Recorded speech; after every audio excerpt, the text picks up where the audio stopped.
பிள்ளைகளே, ஆண்டவரும் இரட்சகருமாகிய கிறிஸ்துவின் நாமத்தில் உங்களை வாழ்த்துகிறேன். இந்த வருஷத்தோட கடைசி நாளில், இந்த வாரத்துடைய முதல் நாளில், முதல் ஆராதனையில் உங்களோடு கலந்து கொள்வதில் ஆண்டவர் கொடுத்த வாய்ப்பிற்காகவும், அருமையான அன்பு மதிப்புக்குரிய அருமையான பேராயர் ஐயா அவர்களுக்காகவும், அவளோடு இணைந்து பணி செய்யும் அநேக பேராயர்கள், அநேக ஊழியர்கள் ஒவ்வொருவரையும் வாழ்த்துகிறேன். கொடுத்த வாய்ப்பிற்காக உங்களுக்கு என்னுடைய வாழ்த்துக்களையும் நன்றியும் தெரிவித்துக் கொள்கிறேன். அன்போடு இந்த நாளில் உங்களோடு வருகிறேன் ஐயா. இந்த ஃபஸ்ட் சர்வீஸில் வரேன்னு சொன்னேன். அன்போடு ஏற்றுக்கொண்டு என்னை ஏற்றுக்கொண்டமைக்காக அவருக்கு மீண்டுமாய் அவருக்கும் அவருடைய குடும்பத்திற்கும் திருச்சபை மக்களாகிய உங்களுக்கும் வாழ்த்துதலையும் என் நன்றியும் தெரிவித்துக் கொள்கிறேன். ஒருவேளை நான் நிர்மூலமாகாதிருப்பது கர்த்தருடைய சுத்த கிருபை. காலைதோறும் அவை புதியவைகள், அதிதின் காலத்தில் அவர் நேர்த்தியாய் செய்திருக்கிறார். சங்கீதம் அளவு ஒரு காலம் உண்டு, துக்கிக்கு ஒரு காலம் உண்டு, சந்தோஷமாக இருக்க ஒரு காலம் உண்டு. பிரசங்கி 3ஆம் அதிகாரத்தில் சொல்கிறாரு, அதிதின் காலத்தில் நேர்த்தியாய் செய்திருக்கிறார்.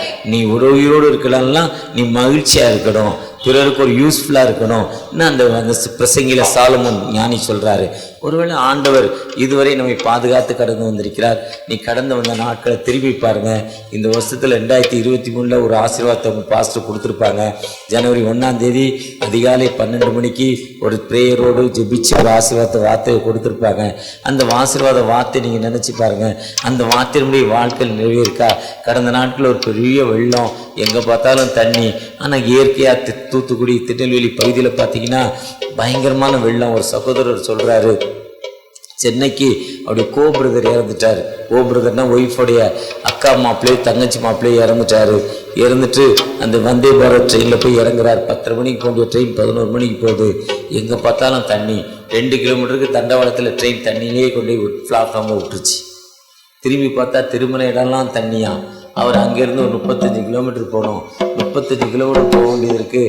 எங்கே பார்த்தாலும் தண்ணி. திடீர்னு ஒரு 2 மணி நேரத்தில் தண்ணி தாமிரபரணி ஆற்றுல வந்து எங்கே பார்த்தாலும் வெள்ளம். எப்படி போகிறதுனே தெரில, உணவில்லை, என்ன செய்யறதுன்னு தெரில. மனைவி கையை பிடித்து ஏதோ 10 பேர் கூட போனாங்களாம், முன்னால் கையாட்டி மாதிரி. அவங்க கூட அப்படியே தடுமாடி உயிரை பணையம் வைத்து போனாராம். அவர் சொல்கிறார், இடுப்பளவு தண்ணியில் மனைவி ரொம்ப வெயிட்டாக தூக்கி கூட்டு போனேங்கிறார்.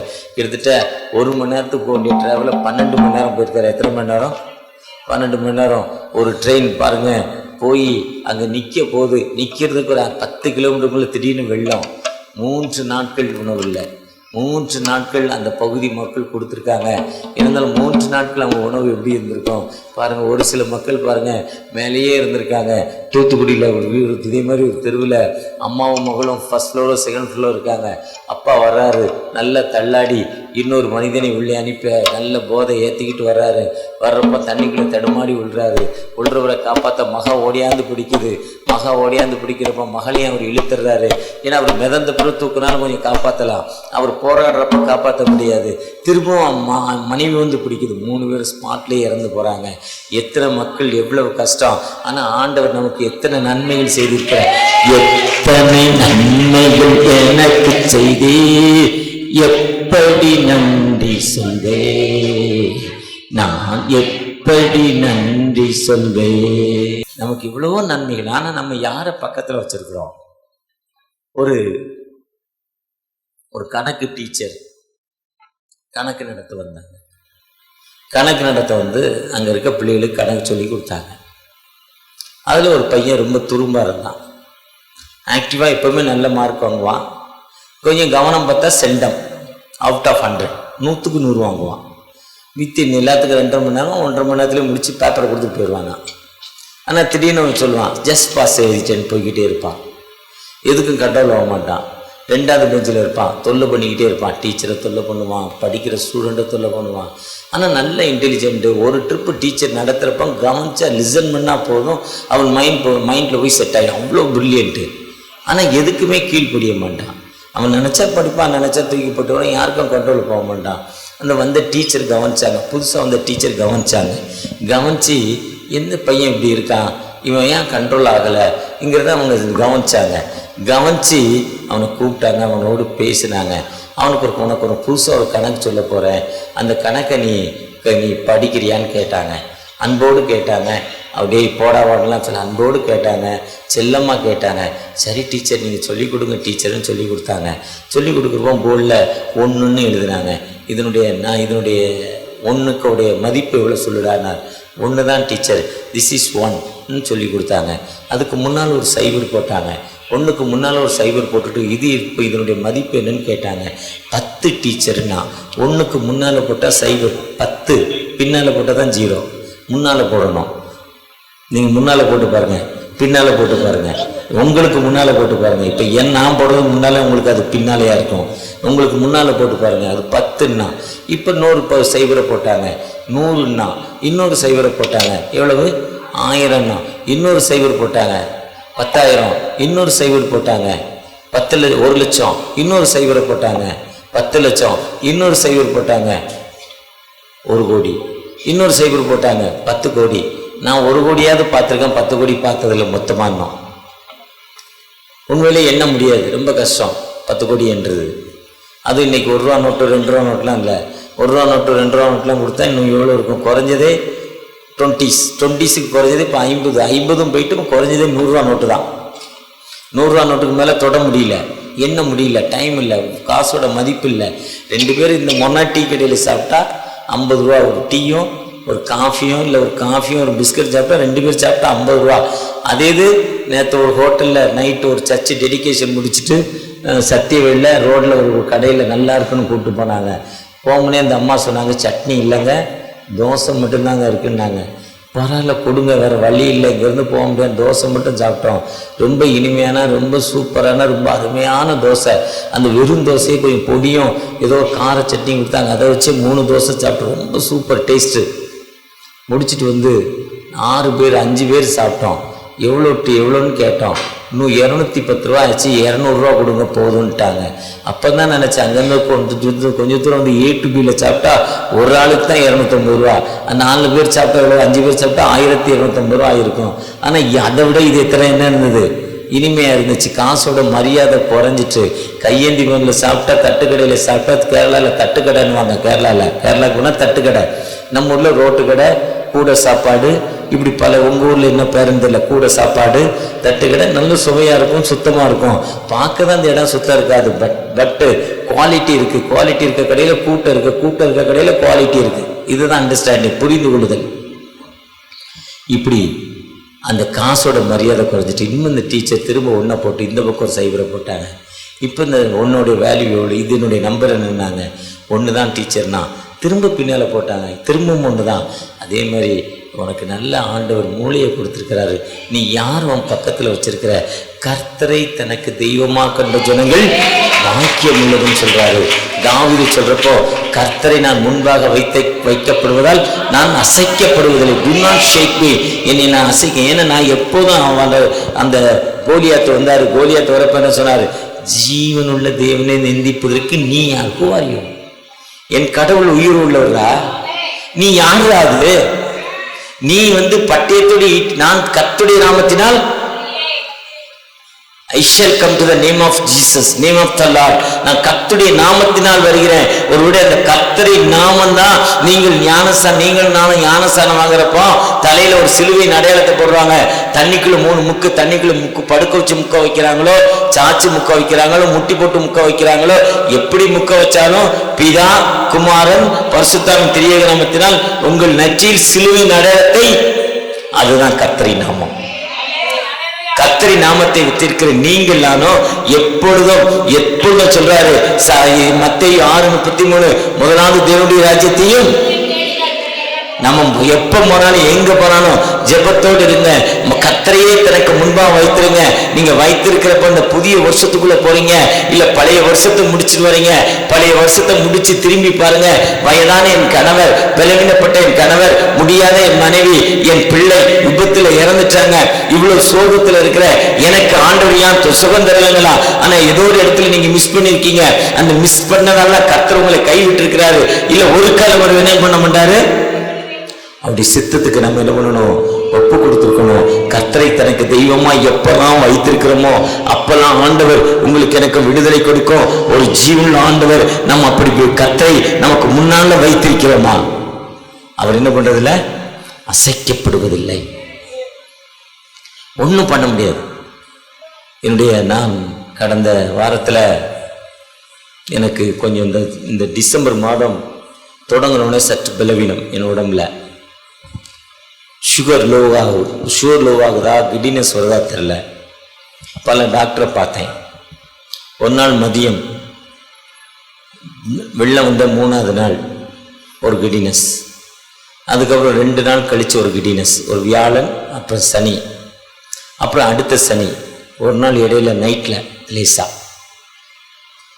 அப்போது கடைசியாக ஒரு டாக்டரை பார்த்துட்டு வந்தேன், இஎன்டியை, கிடினஸ். அவர் என்னை நல்லா டெஸ்ட் பண்ணிவிட்டு ரொம்ப தரவாக செக் பண்ணார். ரொம்ப சூப்பர் டாக்டரு.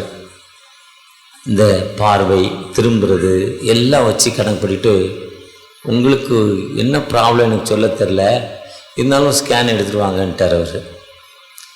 ஒரு ஸ்கேன் எடுக்கிறதுக்காக எங்களுடைய ஹாஸ்பிட்டல் டோல்கேட்டில் இருக்குது, சிஎஸ்சி சர்ச்சு பக்கத்தில் ரேகபோத்துங்கிற ஒரு ஹாஸ்பிட்டல்.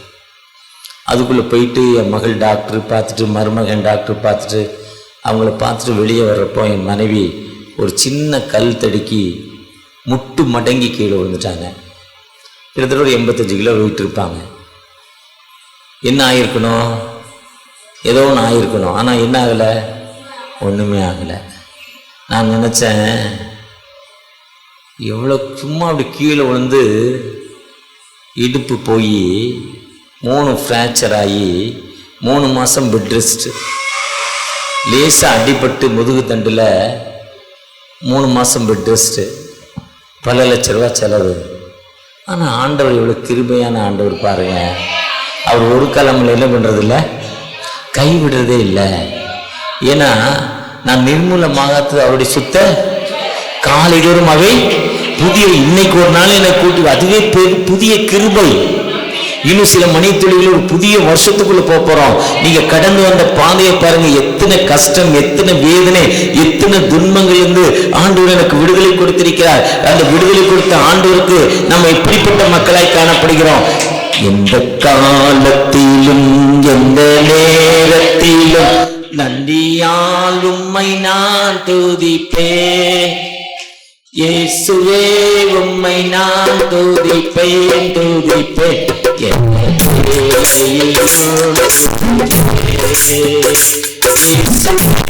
உம்மை நான் துதிப்பேன்.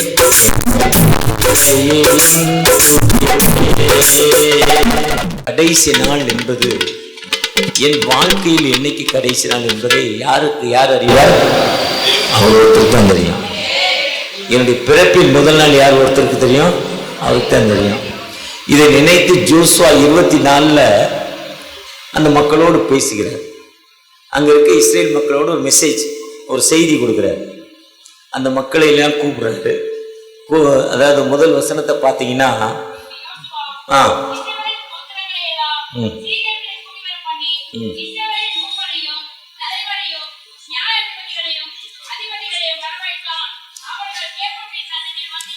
அடுத்த வசனம்,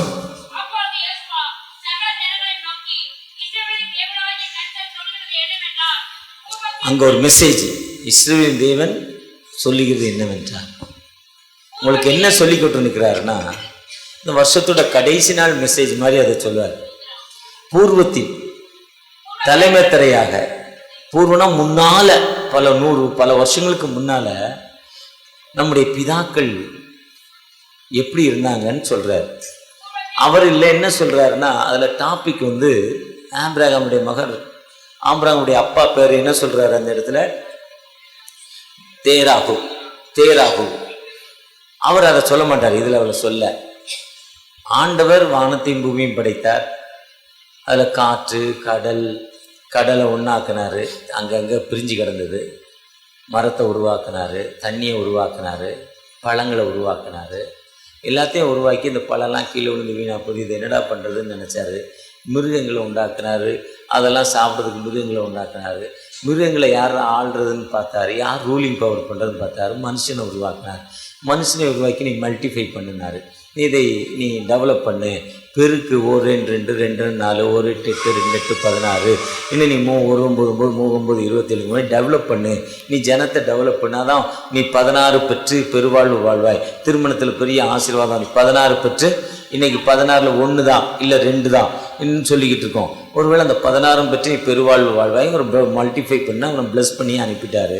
அவன் ஆண்டோடைய வார்த்தைக்கு கீழ்ப்படல, அதனால் அங்கே ஒரு கஷ்டம் வந்துச்சு. கஷ்டம் வந்ததில் அவனுக்கு திரும்ப என்னடா இவன் கீழ்ப்படியிலன்னு நினச்சி திங்க் பண்ணிக்கிட்டே இருக்காரு. அதுக்குள்ளே 3-4 தலைமுறை வந்துருச்சு.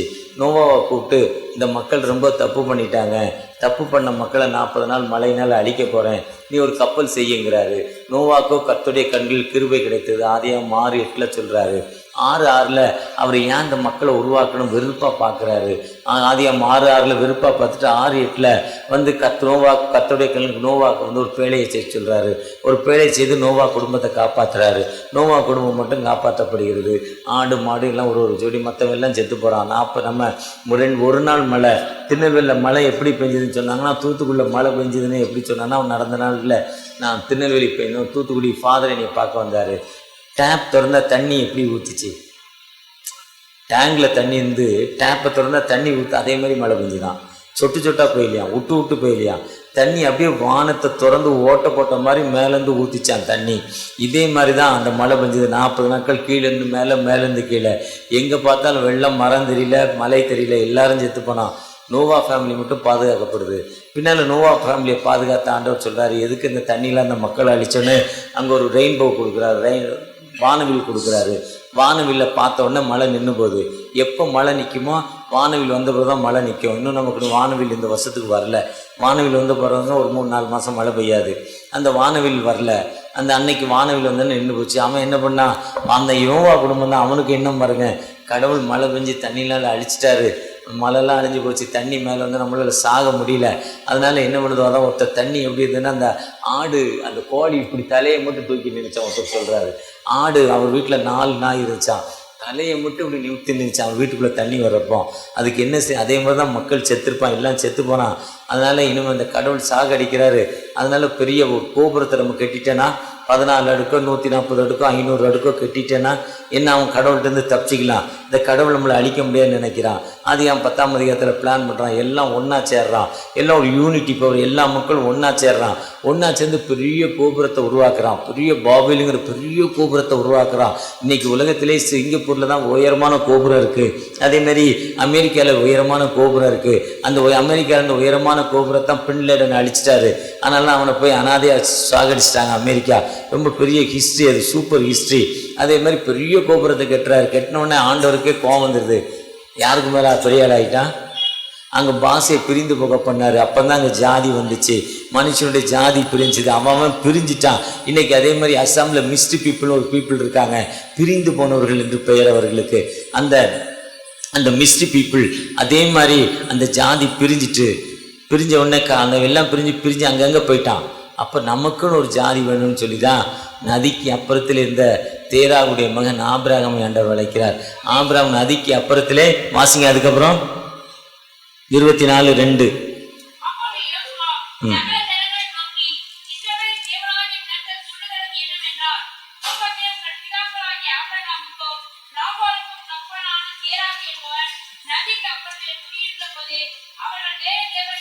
எங்க அவங்க யாரும் இல்லை, இஸ்ரேல் மக்கள் இல்லை, இயேசு கிறிஸ்துவால் ஞானஸ்தானம் பெற்றவர்கள வேறே தேவையில் சேவித்தாங்க. அவங்கள பற்றி இன்னும் சொல்கிறப்போ, இந்த கரிமேடு பக்கம் போனீங்கன்னா பொம்மை செஞ்சு விற்கிறாங்க. வாங்குறப்போ பொம்மை 5 ரூபா சொல்கிறாங்க, 3 ரூபா கொடுங்குறாங்க. இல்லை சாமி 4 ரூபா கொடுங்குறாங்க. ஆனால் வாங்கிட்டு போய் ஒரு வீட்டுக்குள்ளே போய் வீட்டு ரூம்குள்ளே போனோன்னா அது என்ன ஆயிடுது. அவன் பார்த்தான், என்னடா நான் செஞ்ச பொம்மை வாங்கிட்டு போய் எந்த விலை பேசுகிறான். அங்கே போயிட்டு தெய்வம்னு சொன்னப்புறம் 20 அடுக்கு வீடு கட்டுறான், பெரிய ஆள் ஆகிட்டான். நான் செஞ்சு கொடுத்த பொம்மை அவனுக்கு என்ன ஆகிட்டு, ஆனால் நான் பொம்மையாக இருக்குன்னு கோவம் வந்து அடிச்சிட்டானா. ஒரு நாள் சோறு இல்லாமல் இருந்தானா. ஆபிரகாம் சோறு இல்லாமல் இருந்தாராம். பெரிய கம்பு எடுத்தாரான், இருக்கிற பொம்மையெல்லாம் அடித்து கொண்டுட்டு நொறுக்கிட்டாராம். நான் செஞ்சு கொடுத்து அவன் வளர்ந்தான். அவன் என்ன அப்படி ஒரு இறையில் அறிஞர் எழுதுறாரு. அதை நதிக்கு அப்புறத்தில் வேறு இவங்க சிம்பிளாக எழுதிட்டாங்க. எழுதிட்டு அவரை கூப்பிட்றாரு. அவரை கூப்பிட்டு அவரை பிளஸ் பண்ணுறாரு. அவரை பிளஸ் பண்ணி ஒரு குழந்தை இல்லை ஈசாக்கை கொடுக்குறாங்க. ஈசாக்கு ஏசா யாக்கோவு. அங்கே ஒரு பாக பிரிவினை, பையாக்கு 2 பிள்ளைகள், ஒருத்தருக்கு ஃபாரின் ஒருத்தருக்கு இந்தியா. அதே மாதிரி அவருக்கு ஏசாக்கு வெளியூடு, யாக்கோவுக்கு அவர் ஊர். 2 பிரிவினை. நான் இதை வண்டியில் வரப்போ படிக்கிறப்போ ஒரு ஞாபகம் வந்துட்டு எனக்கு, இவருக்கு 2 பிள்ளைகள். அப்படி பாக பிரிவினை. பங்கு போட்டு கொடுத்துட்டாரு. யாக்கோபு அடிமையா சோறு இல்லாமல் எகிப்துக்கு போறான். எகிப்து அது ஒரு அடிமை தேசம், பாவத்தின் தேசம். அங்கிருந்து விடுதலை கொடுப்பதற்காக மோசையும் ஆரோனையும் அனுப்புறாங்க. மோசை ஆரோன் வரப்போ எவ்வளோ மிரக்கல் சொன்னது. செங்கடல் பிரிஞ்சுது, அவங்களுக்கு நதி மாறாவின் தண்ணி மாறிச்சு. ஐயா போயிருப்பாங்கன்னு நினைக்கிறேன். ஒரு கிணறை காட்டுவாங்க. செங்கடல் தாண்டி வந்தோடனே நடு செங்கடலுக்குள்ள பஸ் வரும். செங்கடலுக்குள்ளே வந்துட்டு இருக்கும் பஸ்ஸு. இப்போ மெட்ரோ ரயில் போகிற மாதிரி. அது கிட்டத்தட்ட எத்தனை வருஷத்துக்கு, ஒரு 100-150 வருஷத்துக்கு மேலே போட்டாங்க அங்கே. இப்போ தான் நம்ம கூவத்துக்குள்ளே ட்ரெயின் போட்டு கூவத்துக்குள்ளே மெட்ரோ ரயில் போகுது. எப்படி போகுதுன்னு நமக்கு தெரியாது. அதே மாதிரி அந்த ட்ரெயின் வரப்போன்னு சொல்லுவாங்க. இந்த செங்கடலை தாண்டோன்னா முதல் கட்டது மாறாவின் தண்ணீர் கிணறு. அந்த கிணறு இப்போ பால் அடைஞ்சு ஒரு 4 அடி உயரத்தில் இருக்குது. அந்த தண்ணி உப்பு கசப்பு. அதில் ஒரு மரத்தை வெட்டி போட்டார். பிறகு தண்ணி இல்லை. தண்ணி இல்லைன்னா கடவுள்கிட்ட போய் நிற்கிறார். ஒரு கண்மலை பார்க்குறாரு. 70 பேரிச்சம்பரம், 12 நீர் ஊற்றுகள் காட்டுறாரு ஆண்டவர். அற்புதங்கள் அடையாளங்கள் நடைபெறுது. ஒருவேளை சோறு இல்லைங்கிறாங்க. காடை வேணும், கறி வேணும், சிக்கன் வேணும், பீஃப் வேணுங்கிறாங்க. உடனே கீழ்காற்று அடிக்கிறப்போ 1.5 முழத்துக்கு காடைகள் வந்து விழுது. இதெல்லாம் பார்க்குறாங்க. இப்படியெல்லாம் மோசே உங்களுக்கு அற்புதம் பண்ணாரப்பா, நீங்கள் ஏன்ப்பா அவரை விட்டுட்டு வேற போகிறீங்க? நீ என்னவோ வீட்டில் கொண்டு போய் உங்கள் அப்பா செத்து போனார், வீட்டுக்காரர் செத்து போனார், மனைவி செத்து போனார்னு ஒரு ஃபோட்டோவை வச்சு அதில் ஒரு மாலையை போட்டு அதில் ஒரு ஊதுவத்தியை வச்சு அப்பா என்னையை காப்பாத்துன்னு உங்கள் அப்பாவுக்கு மேலே கும்பிட்டுக்கிட்டு இருக்கே. எப்படி இது நியாயம்? இன்னைக்கு நம்ம செஞ்சுக்கிட்டு இருக்க, அன்னைக்கு அவன் அதை பண்ணான். ஏன்னா வீட்டுக்குள்ள ஏன்னா அந்த குடுகுடுப்பக்காரன், நல்ல காலம் பிறக்கிற ஒரு குடுகுடுப்பக்காரன் நடத்துவாங்க. அவங்க என்ன பண்ணுவாங்கன்னா, அமாவாசை இரவோ பௌர்ணமி இரவோ நேரே கல்லறைக்கு போவாங்க. சிமிட்ரிக்கு போய் தலைப்பிள்ள கல்லறையில் ஒரு லிட்டரு சாராயமோ இல்லை ஒயினோ, அந்த 3 சையா இருக்க சர்ச்சுக்கும் ஆர்சி சர்ச்சுக்கு இடையில ரோட்ல போ. அங்க அங்க அங்க ஒரு அம்மா பீலான்னு ஒரு அம்மா இருக்கு. அந்த அம்மா வீட்டுல போய் நில்லு. அங்க ஒரு அம்மா வீட்டுக்குள்ள ஒரு போட்டோ வச்சிருக்கு. அந்த போட்டோல சொல்லி இருக்கு எல்லாத்தையும். அது உனக்கு அந்த ஆவி உனக்கு சொல்லுங்க. நீங்க வச்சிருக்க போட்டோக்குள்ள ஒரு சின்ன ஆவி வந்து உட்கார்ந்துக்கிடும். நீங்க வச்ச போட்டோல அந்த ஊதுவத்தியும் நீங்க மாலையும் கற்பூரமும் கொளுத்துற உடனே, அப்பா மெழுகுவத்தியை கொளுத்துற உடனே ஒரு சின்ன ஆவி அதுக்குள்ள வந்து உட்கார்ந்துக்குது. அந்த ஆவி அவனுக்கு சொல்லுது. அவன் தான் குடுகுடுப்பையில உங்களுக்கு சொல்றான். ஒருவேளை அப்ப நம்ம என்ன பண்றோம்? இன்னைக்கு தேவர்களை விட்டுட்டு வெளியே வரல. ஜீவனுள்ள தேவனை விட்டுட்டு நம்ம எங்க வரல? பசுத்தாங்க வல்லமைக்குள்ள வரல. அவர் நமக்கு அப்பப்போ உணர்த்துவார். தப்பு நடக்கிறப்போ, வியாதி வரப்போ நீ இந்த தப்பு செஞ்ச, அதனால உனக்கு வியாதி. ஒவ்வொருவரோடையும் உணர்த்தும் ஆண்டவர், பேசும் ஆண்டவர். உனக்கு இந்த பிளெஸ்ஸிங் வருது, இந்த பிளெஸ்ஸிங் வருது, நீ இதை சரி பண்ணி நம்ம ஆண்டவருக்கு ஒப்பு கொடுக்கறதில்ல. முதலாவது நீங்க என்ன பண்ணணும்? வீட்டுக்கு போறேன்னா வீட்டில் இருக்க போட்டோ என்ன பண்ணணும்? அப்பா போட்டோ அம்மா போட்டோ எடுத்து போட வேண்டாம். மாலையும் அந்த ஊதுவத்தையும் தூக்கிடுங்க. அதுக்குள்ள ஒரு ஆவி இருக்கு. நிச்சயமா அதுதான் பிளெஸ்ஸிங் இல்லை. அதைத்தான் சொன்னான், கர்த்தரை நானும் என் வீட்டாரும் கர்த்தரை சேவிக்கிறப்பா. கர்த்தரை சேவிப்பதாக அதென்றால் நீங்கள் யாரை சேவிப்பீர்கள்? அதுதான் மத்தேயு 6:33 சொல்லிருப்போம். முதலாவது தேவனுடைய ராஜ்யத்தையும் நீதியும் தேடுங்கள், இவைகள் எல்லாம். அதான் கர்த்தருக்கு, தேவனுக்கு முன்பாக கர்த்தருக்கு எனக்கு முன்பாக என் தேவன் கர்த்தரை நான் வைத்திருக்கிறேன். நான் என்ன பண்ணுவதில்லை, அவரால் ஒரு சேனைக்குள்ள பாய்வேன். அதான் தைரியமா சொன்னார். நீ ஈட்டியோடும் பட்டயத்தோடும் வருகிறாய். நானும் name of the Jesus, name of the Lord, ஜீவனுள்ள தேவனுடைய நாமத்தில் உண்டத்தில் வருகிறேன். நீ எனக்கு இது ஒன்றும் வேண்டான்னு சொல்லிட்டு அந்த நாமம் சொன்ன பிறகு ஒரு உண்டிக்கோல் எடுத்து ஒரு சின்ன கூழாங்க 5 கூழாங்கல் எடுத்து போட்டானா. அதுதான் ஸ்டார்ல 5 முக்கு இருக்குமா. 5 கூழாங்கல் எடுத்து முதல் ஷாட்டே அவுட்டுங்க. முதல் ஷாட்டே அவுட்டுங்க. முதல் இதெல்லாம் வெயிட்டிங்கே கிடையாது. உங்களுக்கு நமக்கு விரோதமாய் உருவாக்கப்படும் எந்தவித ஆயுதமும் முதல் ஷாட்ல அவுட் ஆயிருங்க. அவன் ஒருவேளை ஆண்டவர் அனுமதிப்பார். அவனை சோதிப்பது அவருக்கு தகுதி. சோதிக்கப்படுவதால் நம்ம இன்னும் பலப்படுத்துகிறோம். ஆண்டவரோடு நம்ம இணைந்து கொள்கிறோம். ஆண்டவரோடு நம்ம இணைத்துக் கொள்கிறோம். சோதிக்கப்படுறப்ப ஆண்டவர் நம்மை உயர்த்தும் ஆண்டவர். அவர் சொல்ல, நானும் என் வீட்டாரும் என்றால் கர்த்தரை சேவிப்போம். கர்த்தரை சேவிப்பது ஆகாது என்றால் நீங்கள் யாரை? இப்ப நாம செய்ய வேண்டிய முதல் காரியம் என்னன்னா, நான் போன வருஷம் எனக்கு கிடைத்த வாக்குத்தத்தை நான் பிரசங்கம் பண்ணது 12 மணிக்கு, ஜனவரி 1ஆம் தேதி 12 மணிக்கு.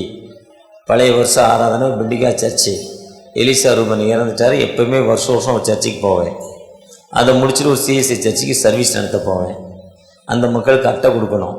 அட்டை கொடுக்குறப்போ முதல் வசனம் அதுதான் எனக்கு வாக்குத்தத்தமாக 2-3 வருஷமாக எடுக்கிறேன். அல்லைன்னா இங்கே சர்ச்சில் ஒரு வாக்குத்தத்த அட்டம் கொடுப்பாங்க. காணிக்க போடுறப்போ காணிக்க முன்னால் வந்து போட்டுட்டு வாக்குத்தத்த அட்டை வச்சுருப்பாங்க. அதை எடுத்துகிட்டு போவாங்க எல்லாரும். ஒரு ஸ்வீட்டும். அதுதான் என்னுடைய வாக்குத்தத்தமாக பல வருஷமாக வச்சுருக்கேன். என் பைபிளில் கிட்டத்தட்ட 15 வருஷமாக எழுதிட்டு வரேன் அந்த வாக்குத்தத்தத்தை. அந்த வாக்குத்தத்தம் என் வாழ்க்கையில் எப்பவுமே நடந்து கொண்டே இருக்கிறது. அந்த ஒவ்வொரு வசனம் பாருங்க, நான் ஒரு 4-5 வருஷத்துக்கு வாசிக்கிறேன். என் பைபிளை முன்னால் அட்டையில் எழுதி வச்சிருப்பேன். 2010 முதல்ல எழுதியிருக்கேன், உன் வழிகளை கர்த்தருக்கு ஒப்புவி. இன்னும் அதிலிருந்து 2011 2010 ஒவ்வொரு வருஷமும் எழுதிக்கிட்டே வர்றேன். அதை சொல்லி தினமும் சொல்லுவேன் அந்த வாக்குத்தத்தத்தை. இந்த வருஷம் கிடைச்ச வாக்குத்தத்தம் போன வருஷம் ஐயா சர்ச்சில் நான் பேசின பிரசங்கம் தான், 138:6. கர்த்தர் எனக்காக, அதுதான் போன வருஷம் எனக்கு வாக்குத்தத்தம்.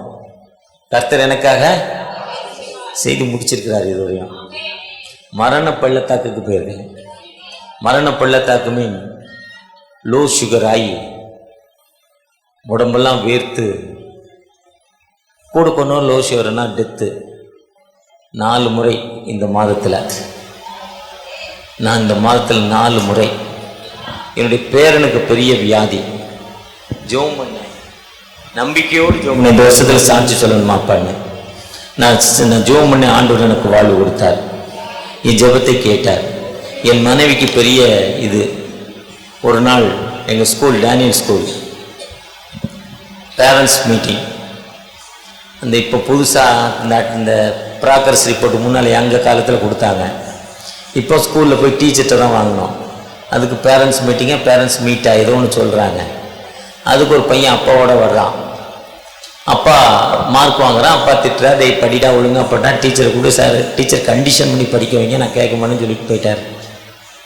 அவர் போய் கொஞ்ச நேரத்தில் சாயங்காலம் ஸ்கூல் முடிஞ்ச கூட ஃபோன் பண்ணுறாரு, அப்பா என் பையனை காணுங்க. இது 4 டிவிக்கு போதும். புதிய தலைமுறை, பாலிமர், சன் நியூஸ். இப்போ இருக்க லோக்கல் நமக்கு எதிரான மக்கள். 4:30 மணிக்கு ஃபோன் பண்ணுறாரு. அந்த பையன் நான் சிசிடிவி கேமராவில் சுற்றி பார்க்குறாங்க. அவங்க அப்பா போனப்புறம் அப்படியே சுற்றுறான். அவங்க அப்பா கூட போகிறான். அவங்க கெயிட் வரையும், நீ போடா கிளாஸுக்குங்கிறாரு. அப்படியே கிளாஸ்க்குள்ளே வர்றான், திரும்ப வர்றான். திரும்ப வந்து 2 இது ரோடு, இந்த ஸ்கூலு, இதோ ஸ்கூலு, இதில் சுற்றுறான். திரும்ப அப்படி பார்க்குறான், வாட்ச்மேனை பார்க்குறான். அப்படியே போயிட்டான். அவங்க அப்பா போய் சில நிமிஷங்களில் போயிட்டான் ஸ்கூலை விட்டு. இது நம்ம சொல்ல முடியாது. அவங்க அப்பா டென்ஷன் ஆகலை. இருந்தாலும் நம்ம காவல்துறைக்கு பதில் சொல்லியாகணும். இதை வந்து நமக்கு மாற்று, நமக்கு எதிராளி வந்து எவனை விழுந்தாலும் கச்சிக்கிற சிங்கம் போல் அலை தேடி கொண்டிருக்கிறான். நமக்கு விரோதமாக செயல்பட்டுருவான். போலீஸ் ஸ்டேஷனில் ரிப்போர்ட் பண்ணுறோம். ஹெட்மாஸ்டர் படுக்கலை, என் ஒய்ஃப் தூங்கலை. ஏன்ட்டு சொன்னாங்க, நான் ஏதோ ஒரு மெசேஜ் முடித்து போய்கிட்டு இருக்கேன். நானும் ஜெபம் பண்ண ஆரம்பிச்சிட்டேன். நான் சொன்னேன், 10:45 சொன்னேன், இந்த பையன் 12 மணிக்குள்ளே வந்துடுவான், டோன்ட் வரி, ஜெபம் பண்ணுவோம். கர்த்தர் இதுவரை நம்மை கைவிடலை. எனக்கு கொடுக்கப்பட்ட வாக்குத்தத்தம், கர்த்தர் எனக்காக யாவையும் முடிப்பார். 12:30 மணிக்கு பையன் கிடச்சிட்டான். பக்கத்து வீட்டு பையன், எங்கள் வீட்டுக்கு பக்கத்து வீட்டு பையன் ரயில்வே ஸ்டேஷன் வழியாக வர்றான். ட்ரெயின் வருது, எலக்ட்ரிக் ட்ரெயின். அண்ணன் ஸ்கூலில் ஒரு பையனை காணலன்னு சொன்னாங்களே, அந்த பையன் இருக்கானா, அதில் ட்ரெயினில் இறங்குறானான்னு இறங்கி பார்ப்போன்னு ஒரு என்ன வருது. இறங்கி பார்ப்போன்னு அந்த சோறு மேலே ஏறின்னு பார்த்தானா தண்டையார்பேட்டை பிரிட்ஜில். அந்த பையன் 11:45 மீஞ்சூரில் 11:45 12:00 மீஞ்சூரில் வந்து ட்ரெயினில் இறங்குறானா. அப்படியே போய் கேட்ச் பண்ணிட்டான் அவன். எங்கடா போனேன்னு கேட்டால், அப்பா போனேன்னே ட்ரெயின் என்ன சென்ட்ரல் போனேன், சென்ட்ரல்லேருந்து பொன்னேரி போனேன், பொன்னிலேருந்து சென்ட்ரல் வந்தேன். அவன் கூலிக்கே சொல்லிக்கிட்டு இருக்கான். என் ஒய்ஃப் ராத்திரி தூங்கலை, சாப்பிடலை. ஹெட் மாஸ்டரும் கூட 2 பிடி மாஸ்டரும் சோறு தண்ணி இல்லாமல் சுற்றிட்டு இருக்காங்க. அவங்க அப்பா கண்ணீரோடு இருக்கிறார். இப்போ அந்த பையன் கிடச்சினான்னு 12:00 நியூஸ் வருது. இப்போ ஆண்டவர் என்ன பண்ணுறதில்ல நம்மளை ஒரு காலம். ஒரு பெரிய சாட்சி. ஸ்கூல் நடத்துறது என்பது ஒரு சாதாரண காரியம் இல்லை, நல்ல தொழில் தான். ஆனால் அதே நேரத்தில் இன்னைக்கு இருக்கிற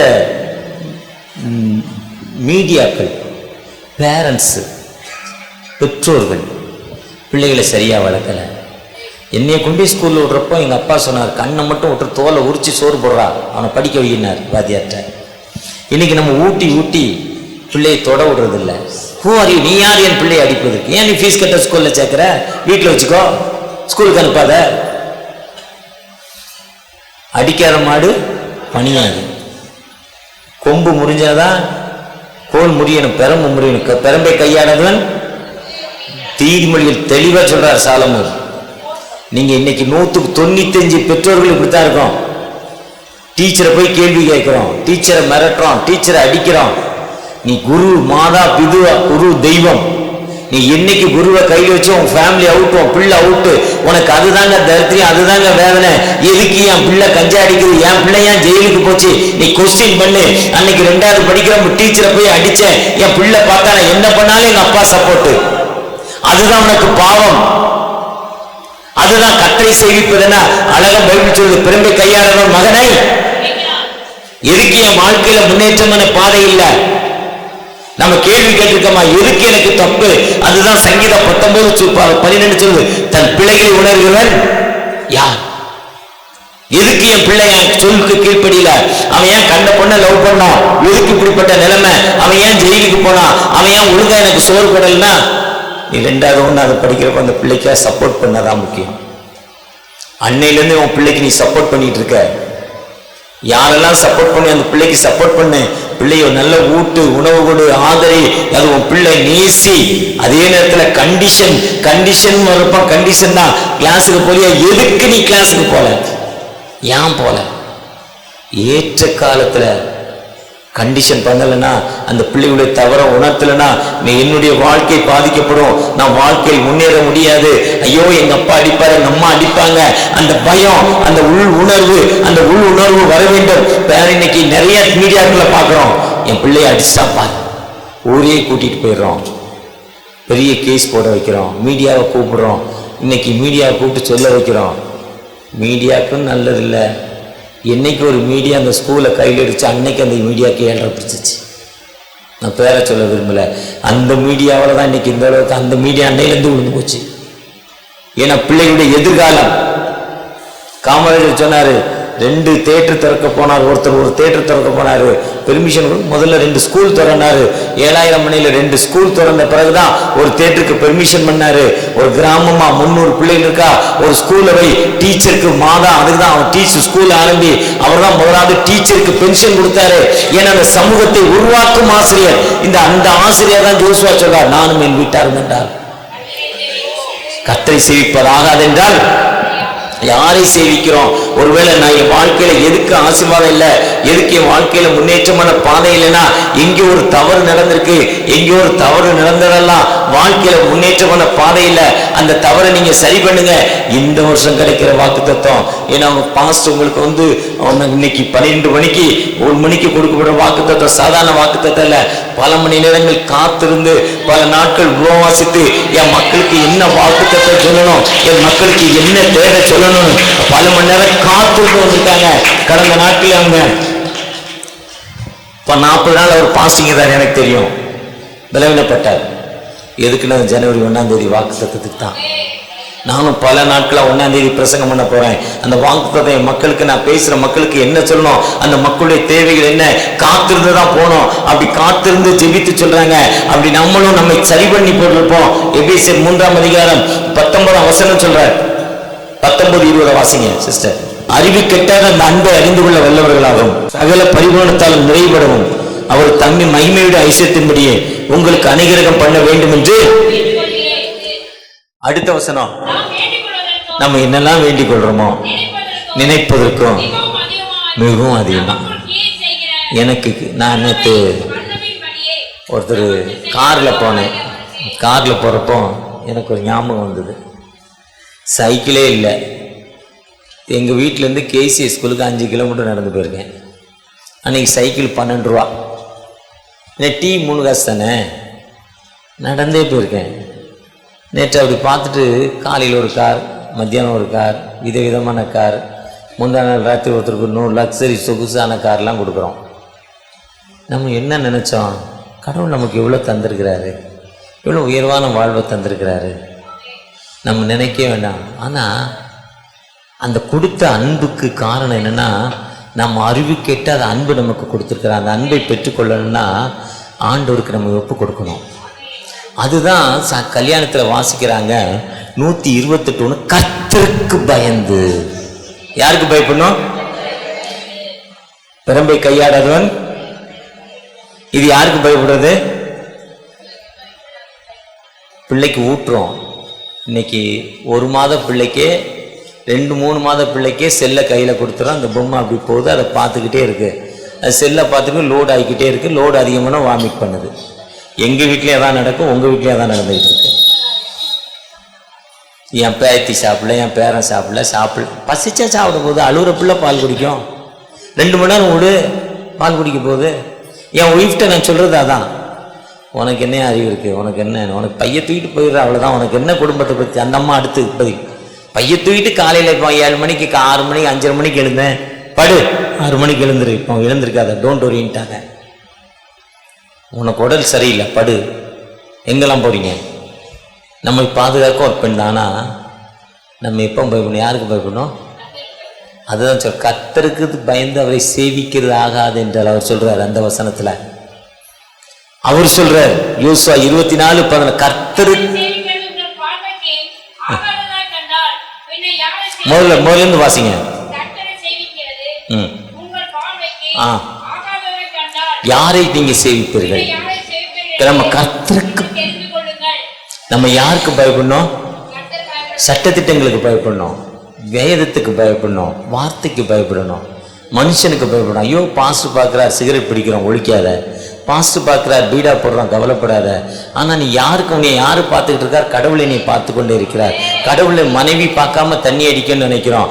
ஆனால் அது ஒன்றும் பிரச்சனை இல்லை. யார் பார்க்கணும்? கர்த்தர் நம்ம என்ன பண்ண பார்த்துக்கிட்டு வாட்ச் பண்ணிக்கிட்டே இருக்கிறாரு. நம்மளை தொடர்ந்து பார்த்து கொண்டே இருக்கிறார். அந்த கர்த்தருக்கு பயந்தா நீங்க என்ன கேட்குறீங்களோ அதை இப்பொழுது உங்களுக்கு கொடுக்கும் ஆண்டவர்.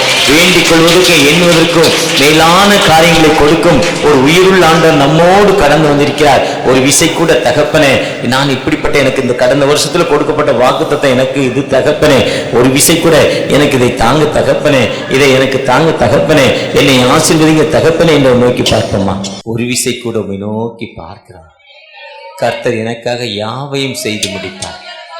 இப்போ இந்த வார்த்தையின்படி என்னுடைய வாழ்வில் கடந்து வந்தீங்கப்பா. எவ்வளவோ நல்ல காரியங்களை தந்தீங்க தகப்பனே. ஒரு விஷயம் கூட அதே காரியங்களை நான் அன்பு பிள்ளைகள் வாழ்வில் கொடுங்க தகப்பனே. இந்த கர்த்தருக்கு பயந்து நான் இதுவரை உமக்கு பயப்படலப்பா. உங்களுடைய வார்த்தைக்கு கீழ்ப்படியில தகப்பனே. உலக பிரகாரமான பாவங்களில் ஈடுபட்டிருந்தேன், அக்கிரமங்களில் ஈடுபட்டிருந்தேன், அநியாயங்களில் ஈடுபட்டிருந்தேன், கீழ்ப்படியாமல் ஈடுபட்டிருந்தேன். மனைவிட்டு அன்பு கூறலை, பிள்ளைகிட்ட அன்பு கூறலை, பெற்றோர்கிட்ட அன்பு கூறலை, சகோதரத்து அன்பு கூறல. நான்கிற ஒரு பெருமையில் வாழ்ந்தேன் தகப்பனே. அந்த நான்கிற ஒரு பெருமையை போட்டுட்டு தகப்பனே, உங்களுடைய சத்தியத்துக்கு கீழ்ப்படிந்து நடக்கிற மனிதனாய் வந்திருக்கிறேன் தகப்பனே. என்னுடைய பிரஷர் வியாதி தகப்பனே கண்ட்ரோலே ஆகல. மாத்திரை மருந்து போட்டாலும் இப்போ கூட எனக்கு ஒரு சுதுமையான தலை சுத்து இருந்து கொண்டே இருக்குப்பா. ஒரு விஷயம் கூட விடுதலை கொடுங்க, என்னை ஆசீர்வதிங்கன்னு ஏக்கத்தோடு ஜெபிக்கிற அந்த பிள்ளைகளை உமது கரத்துல தருகிறேன் தகப்பனே. ஒரு விதமான தைராய்டு வியாதினால உடம்பு தடியாய்கிட்டே இருக்கு, தைராய்டு கண்ட்ரோலால கரெக்டுக்கு வரல என்று ஏக்கத்தோடு ஜெபிக்கிற அந்த அன்பு மகளப்பா. ஒரு விஷயம் கூட அந்த தைராய்டுல இருந்து முழுமையான ஒரு விடுதலை, துக்க நாட்கள் முடிந்து போச்சுப்பா. இது இந்த சாட்சி ஞாயிறு ஆண்டவர் எனக்கு தைராய்டுல இருந்து ஒரு முழுமையான விடுதலை தந்தார். இன்னைக்கு மாத்திரை இல்லாம இருக்கிறேன் என்று சாட்சி சொல்ல அந்த மகளை நீங்க ஆசீர்வதிங்க. அவருடைய பலவீனங்கள் சோர்வுகளை மாற்றுங்க. அந்த மகளோடு ஒரு வல்லமை கரம் இறங்கட்டும் தகப்பனே. ஒரு விசை கூட தகப்பனே, குடும்பத்தில் ஒரு அமைதி இல்லாத சூழ்நிலை, திருமணம் எவ்வளவோ கஷ்டப்பட்டு கடன் வாங்கி ஃபைனான்ஸ் வாங்கி மகளுடைய கல்யாணத்தை சீரும் சிறப்புமா போட்டேன். ஆனா இன்னைக்கு மகனுக்கும் மருமகனுக்கும் ஒரு அண்டர்ஸ்டாண்டிங் இல்லாத வாழ்வு தகப்பனே, பிரிந்து போய் கிடக்கிற வாழ்வு, அந்த டைவர்ஸ்க்கு போகக்கூடிய வாழ்வு, விட்டு கொடுக்கிற தன்மை இல்லை.